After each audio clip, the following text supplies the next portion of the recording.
Hi, we're Darla and Andy Jones, Hi. and we wanted to share again with you a little bit more about some marriage concepts and skills today. So, first of all, I just want to say thank you to everybody who liked our Facebook page and also shared our video. Had some great encouraging comments, and so please keep it up and subscribe to our YouTube channel if you get a chance. And thank you very much for giving us some feedback.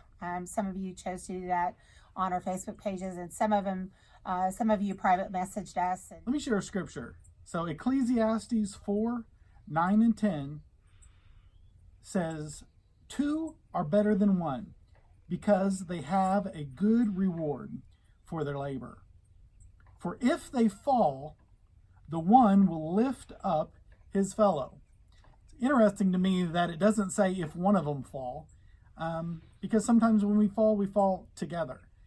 And it's not about what someone's done wrong, but how we can lift each other up. And that's about what we want to share today. And that is the concept that marriage is a journey together. So we start off with our highest hopes in our relationship.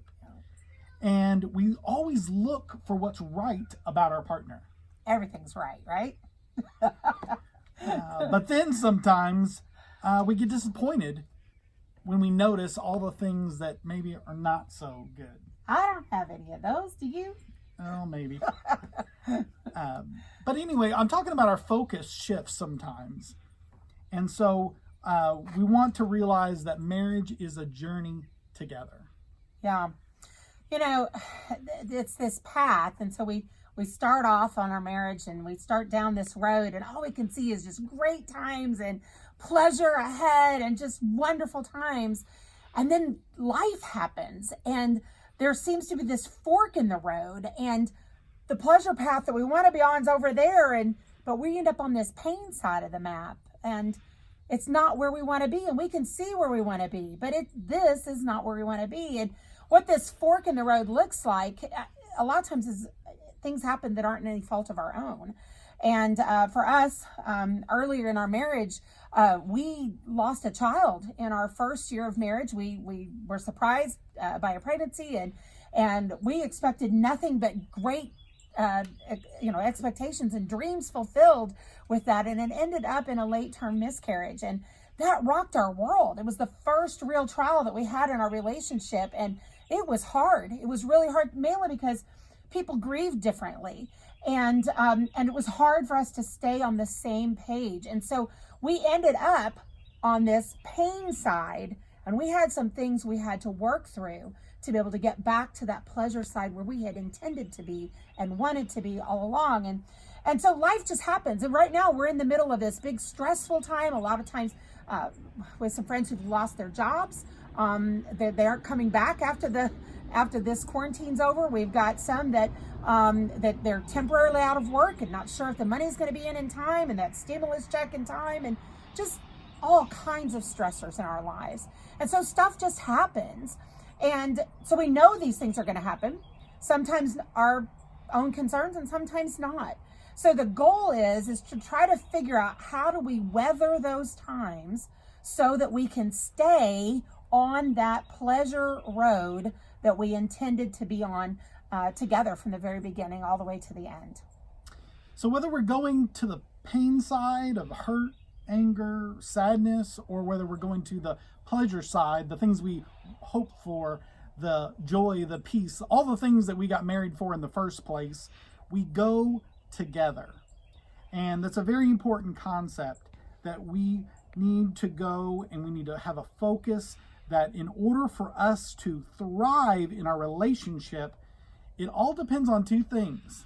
One is how we communicate to one another, and then also how we seek understanding. We talked a little bit about leaning in and seeking understanding with kindness and a smile instead of reacting to our spouse in our last video. And so we're going to kind of continue that communication, how we communicate, and how we seek understanding. Those are going to be a lot of things that we bring up in different ways as we take this journey together.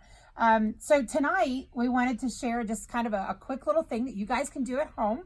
And we're going to be posting different things on our Facebook page, different questions you can work through together. But this is just a little skill, and it requires that we face each other. Absolutely. So when I want to get my wife's attention, with all the craziness about the day or the kids maybe making noise. It's never difficult to get my attention, right? Okay. So I just take her into the bedroom and we sit down on the Where you going with we that? sit down on the bed or a chair and we get ourselves into a position hand to hand, eye to eye, knee to knee. Let's show them what it looks Okay.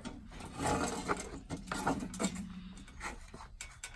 So here is our zoned in together focus where we're hand in hand and we're focused. We can look at each other in the eye because a lot of things that we say isn't all the words, it's the body language as well. So whenever we're holding our hands and looking each other in our eyes, we can see what's behind our words, as well as this shows us that we're in it together. Yeah. And it's a lot harder sometimes to look your spouse in the eye than you expect. People will look here, they'll look over the shoulder, they'll look up, they'll look in their eyes and look down and look back. And it can be uncomfortable the first few times you do this, but it's really amazing because a lot of times if my husband's talking to me and he says, "I'm fine," I can see in his eyes whether I need to ask another question because maybe he's not exactly being forthcoming with, not that he's really hiding anything, just not so open and sharing. Maybe I need to ask a little further about what's going on. But I don't miss anything. When I'm looking him in the eye, I don't miss anything. So this is a great way to communicate instead of hollering from across the room. Or from a cell phone in between or Exactly. newspaper or any other thing. So what I want you guys to do is try this with your spouse and look each other in the eye and share an appreciation. So, Darla, Yes. I really appreciate you taking the necessary steps to stay safe and get the groceries that our family needs. You've been doing a great job taking care of our family in that way, and I really appreciate that. Thank you so much. So that's my role, is hearing him, is to affirm what he just said to me and that I heard him. And I really appreciate that. Thank you so much. And then my next response is to give him a sign of affection. So for you, it may be a high five. For me, it's a hug. And this is safe because we've been quarantined together.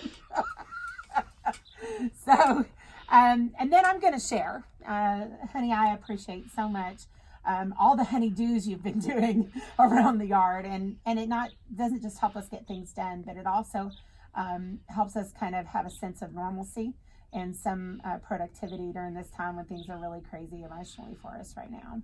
So thank you. Well, thank you. Yep. So that's it. It's really simple.